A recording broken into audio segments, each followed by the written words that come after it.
Mood rings, tie-dyes, bell-bottoms, and magic 8-balls were not the only things popular in the 70s, as this was the era that saw some pretty chill werewolf movies that are now classics. So today, let's take a ride back to the 70s, and your ticket there is a click on the subscribe button. Let's get going.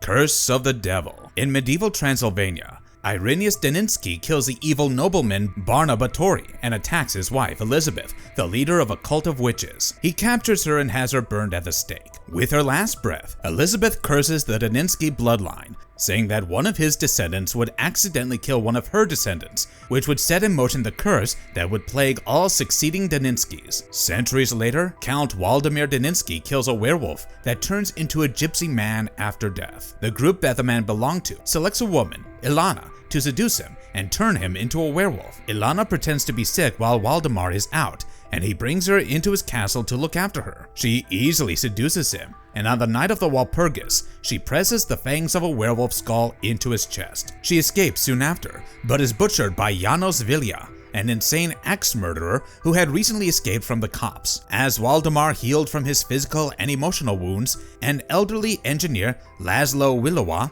moves into his estate with his blind wife and 2 daughters, Kinga and Maria. Waldemar begins a romantic relationship with Kinga, but Maria, her precocious young sister, gets jealous and offers to give him her virginity. Waldemar agrees, but that is the very night when he first turns into a werewolf. He butchers Maria, kills her parents, and goes on a rampage in the nearby village. Melitza, his trusty maid, stages all his murders to look like the crazed axe murderer is the culprit. The next day, as Waldemar consoles Kinga, she tells him that she is pregnant with his child. Melitza takes Kinga aside and gives her a silver dagger, the only weapon that can kill a werewolf. Though she loves him dearly, Kinga stabs Waldemar. Years later, she visits his grave with her son, and in the light of the full moon, we see the boy's hand covered with fur, confirming Batory's curse. Directed by Carlos Allred, Curse of the Devil is a 1973 co-production between Mexico and Spain. It is the 7th film in the Hombre Lobo series of 12 total films, and is known by many names. Originally released as The Return of Walpurgis,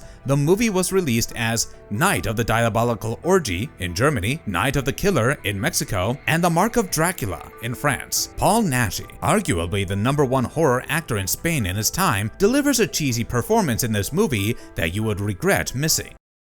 The Beast Must Die. Tom Newcliffe, an eccentric millionaire, invites a bunch of people to spend time in his rural English mansion. When the group arrives, he tells them that one of them must be killed, as they are a werewolf. The inhabitants of the house include Tom and his wife Catherine, John Gilmore, a pianist, Davina, John's wife, and an ex-student, Paul Foote, an artist, Professor Lundgren, an archaeologist with an interest towards lycanthropy, and Arthur Bennington, a disgraced diplomat. Tom's associate Pavel begins conducting various tests to find out who the werewolf is, but they all fail. Soon, the werewolf begins attacking people and kills Pavel, Arthur, and Catherine's dog. As a final test, Tom forces everyone to keep a silver bullet in their mouths. Catherine begins to transform and Tom shoots her with a silver bullet. Distraught, Tom tells Lundgren that he cannot believe Catherine was a werewolf, as they were together when her dog was attacked. Lundgren points out that she might have contracted the werewolf virus through an open wound in her hand while tending to her dog. Tom immediately accuses Foote, who had been recently arrested for consuming human meat. When he goes to confront Foote, he is found dead, and Tom follows the werewolf into the woods near his mansion and shoots it. The werewolf turns to human form during its death, revealing itself to be John. As Tom returns to the mansion, he realizes that he too was bitten and shoots himself. This is the crux of Paul Annette's 1974 horror, The Beast Must Die, which was inspired by the short story There Shall Be No Darkness, written by James Blish in 1950. Producer Milton Subotsky insisted on adding a narration in the beginning which would tell the viewers that they are a detective, and the movie would stop just before the climax in a werewolf break, where they had to guess who the werewolf was. Though there are quite a lot of plot holes in the film, the soundtrack and the impressive cast make it worth the watch. Dr. Jekyll vs. the Werewolf. Dr. Jekyll vs. the Werewolf, also called Dr. Jekyll and the Wolfman, was the 6th addition to the 12-movie series about Waldemar Daninsky. Directed by Leon Klimovsky in 1971, the movie was released in 2 versions, the original and a censored clothed version for Spanish theaters. The movie follows Waldemar Daninsky to London, where he visits Dr. Henry Jekyll's grandson with hopes of securing a cure for his werewolf condition. On his way to London, he rescues and takes along Justine, whose fiancé has been murdered by robbers. Dr. Jekyll gives him a serum that would turn him into a Hyde-like monster so that Hyde's superhuman ego would nullify the werewolf. But the plan backfires and creates a savage monster who enjoys killing. Before Jekyll could come up with a plan to help Waldemar, he is killed by his jilted lover and lab assistant, Sandra, who convinced herself that Jekyll was in love with Justine. In the end, Waldemar's beau, Justine, kills him with silver bullets to end his suffering. A must-watch for Paul Naschy fans, as he brings his usual charm to the movie, not just as Waldemar, but also as Mr. Hyde and the Wolfman. The plot is undoubtedly cheesy at times, but manages to be an exciting, suspenseful, and entertaining watch. Legend of the Werewolf. In 19th century Russia, a fugitive couple runs away on Christmas Eve to escape persecution. That night, they stop by the woods for the woman to give birth. The woman dies soon after she gives birth, and the man is mauled by wolves. The baby, however, is spared and brought up by the wolves. Many years pass, and a traveling circus finds the boy and names him Etoile. They put him up in the show as Wolf Boy. As Etoile grows up, he loses his wolfish features. One full moon night, he transforms into a werewolf and kills a circus member. Terrified of getting caught, he runs away to Paris and gets a job as a zookeeper's assistant. On the same day, Christine, a sex worker from a nearby brothel, visits the zoo and Etoile becomes smitten. He starts pursuing her romantically and asks her to marry him, but Christine says no, as she does not believe that it would work out. He changes again that night and kills the clients, leaving Christine's brothel. A police investigation soon begins, and forensic pathologist Professor Paul Cataflanc becomes interested in the case. Once Etoile turns into a werewolf in front of Christine and goes on a killing spree,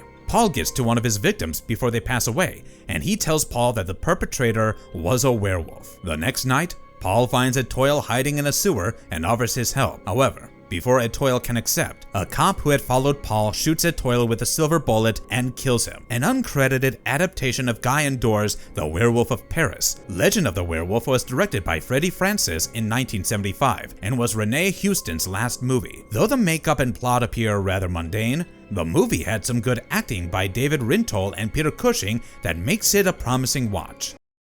Night of the Howling Beast. Fans of Waldemar Daninsky and Paul Naschy, make some noise as we have another movie about the rich werewolf. The 8th Hombre Lobo movie was directed by Miguel Iglesias Bons in 1977. Daninsky is invited by his friend to undertake an expedition to Tibet to find the Yeti with a group of scientists. On the trip, he gets impatient and sets off on his own while his friends rest and recuperate. This was not a bright idea, and very soon, Waldemar is lost and hypothermic. By sheer luck, he finds a cave with 2 young women. Now, whether the luck was good or bad is arguable, as the women turn out to be cannibalistic werewolves who bite him, turning him into a werewolf and release him into the wild. Waldemar spends his mornings shivering and his nights on a killing spree. The group hears news of Waldemar getting lost and begins searching for him, but they too have a lot of problems on their own. A group of bandits working for a rich man named Khan attacks them. Sylvia escapes, but the rest are killed. The bandits spare only the professor and take him to Khan, who hopes he can provide a cure to the Khan's mysterious illness. Sylvia runs into Waldemar, and the two find a monk who offers to take them to the Khan's palace. The monk mysteriously seems to know about Waldemar's condition and tells him of a flower that grows in the north whose petals, mixed with a young woman's blood, would cure him of lycanthropy. The trio decide to find the flower first and set out,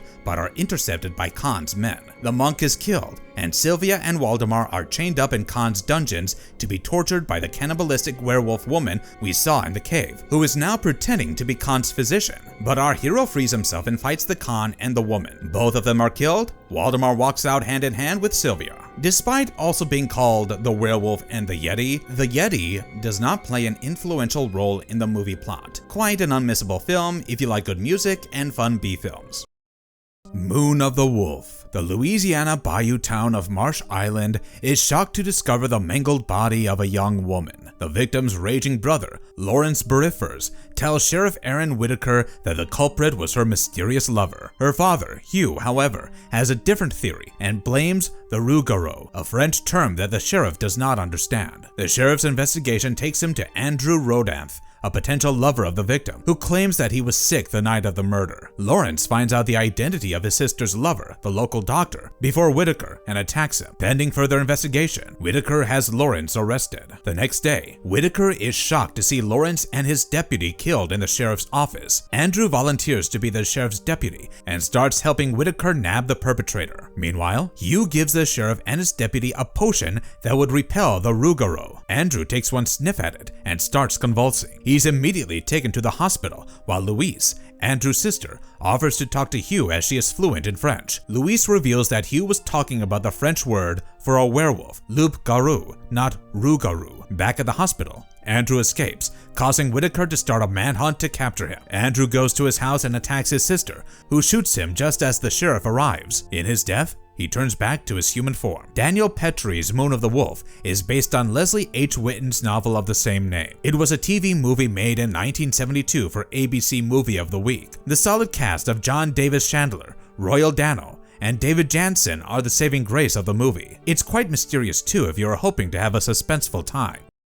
Werewolf Woman. Daniela Nesseri was raped as a child, because of which she suffered from stunted emotional growth, was unable to have any sexuality, and was prone to delusions. One day, she finds out about her ancestor who was killed for being a werewolf and begins to imagine herself as one. This delusion takes control of her when she sees her sister Elena and Elena's lover have sex. She murders him and throws him off a cliff. She is later found unconscious by the cliff and is institutionalized under the belief that discovering the body sent her into a catatonic state. Daniela murders a fellow patient who made sexual advances at her and flees. She meets Luca, a stuntman, and falls in love with him because of his gentle and caring attitude. She loses her delusions and manages to maintain a healthy sexual relationship with Luca, which is abruptly shattered after two of his so-called friends break into his house. They kill him and violently rape her. This completely detaches her from reality, and she hunts the two down. She then begins living in the forest, but she's captured and institutionalized again,